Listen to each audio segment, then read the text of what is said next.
அனைவருக்கும் வணக்கம். இன்றைய தினமணி செய்தித்தாள்ல என்ன செய்திகள் இருக்கு அப்படிங்கிறத பார்ப்போம். ஸோ முதல்ல பார்த்தோம்னா, இன்றைய திருக்குறள்.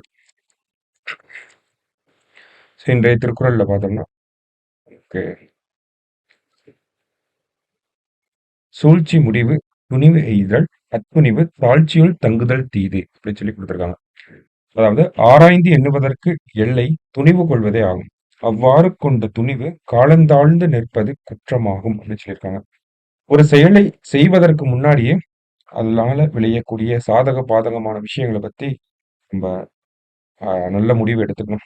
அதை பண்ண ஆரம்பிச்சதுக்கு அப்புறமா முடிவு எடுக்கிறது அப்படிங்கிறது சரியாக இருக்காது அப்படின்னு சொல்லி வள்ளுவர் சொல்றார். திருக்குறள் எண் 671, அதிகாரம் வினை செயல்வகை. அடுத்த செய்தியில பார்த்தோம்னா, பிரதமர் மோடிக்கு கயானா டொமினிகாவின் உயரிய விருதுகள் அப்படின்னு சொல்லி கொடுத்திருக்காங்க. சமீபத்துல நமக்கு டொமினிகா, கயானா மற்றும் ஆஹ், நைஜீரியா போன்ற நாடுகள் பார்த்தோம்னா அந்தந்த நாடுகளுடைய உயரிய விருதுகளை வந்து நம்மளுடைய பிரதமருக்கு கொடுத்திருக்காங்க. என்ன காரணம் அப்படின்னு பார்த்தோம்னா, கொரோனா காலகட்டத்துல இந்த நாடுகளுக்கு எல்லாமே நம்ம வேக்சின் கொடுத்து உதவி பண்ணியிருக்கோம். சரிங்களா? அந்த காரணத்தினால இந்த நாடுகள் நம்மளுடைய பிரதமருக்கு உயரிய விருதுகளை கொடுத்திருக்காங்க. இதுவரைக்கும் நம்ம பிரதமர் வெளிநாடுகளிடம் இருந்து உயரிய விருதுகளாக மொத்தம் 18 விருதுகளை வாங்கியிருக்கார். இது ஒரு முக்கியமான நம்பர். சரிங்களா? அடுத்தது, அடுத்த செய்தியில பார்த்தோம்னா, தலைமை கணக்கு தணிக்கையாளர் அப்படின்னு சொல்லக்கூடிய comptroller and auditor general of India, CAG, அடுத்த சிஏஜியுடைய பதவி ஏற்பு அப்படிங்கிறது நேற்று நடந்திருக்கும். சஞ்சய் மூர்த்தி அவர்கள் தான் ஆர்டிகல் 148 படி இவரை அப்பாயிண்ட் பண்ணியிருக்காங்க. இவருடைய பதவி காலம் அப்படிங்கிறது பார்த்தோம்னா 6 years or 65 years of age, ஏதாவது ஒன்று, விச் எவர் இஸ் ஏர்லியர். சரியா? ஸோ அந்த ஒரு செய்தியை கொடுத்துருக்காங்க நமக்கு. அடுத்ததா பார்த்தோம்னா, நமக்கு பருவநிலை மாற்ற நடவடிக்கை செயல்திறன் இந்தியாவிற்கு 10வது இடம் அப்படின்னு சொல்லி கொடுத்துருக்காங்க. அதாவது கிளைமேட் சேஞ்ச் பெர்ஃபார்மன்ஸ் இண்டெக்ஸ், இதுல பார்த்தோம்னா இந்தியாவோட ரேங்க் வந்து 10th ரேங்க்ல நம்ம இருக்கோம். சரிங்களா?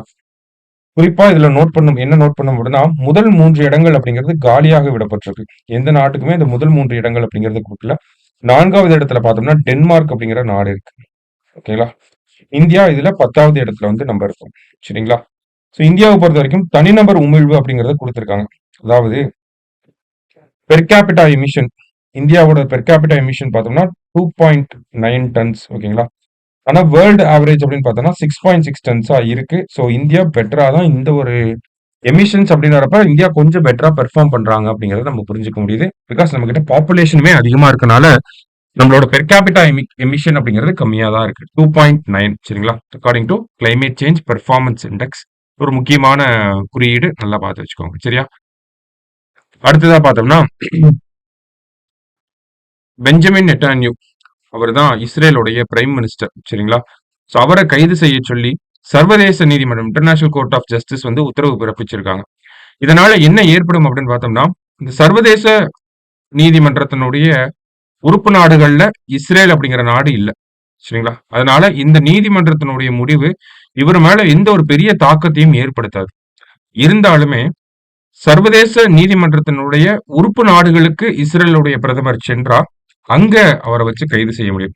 மெம்பர் கண்ட்ரிஸ்க்கு எங்கேயாவது போனார்னா அங்க வச்சு இவரை கைது செய்ய முடியும்.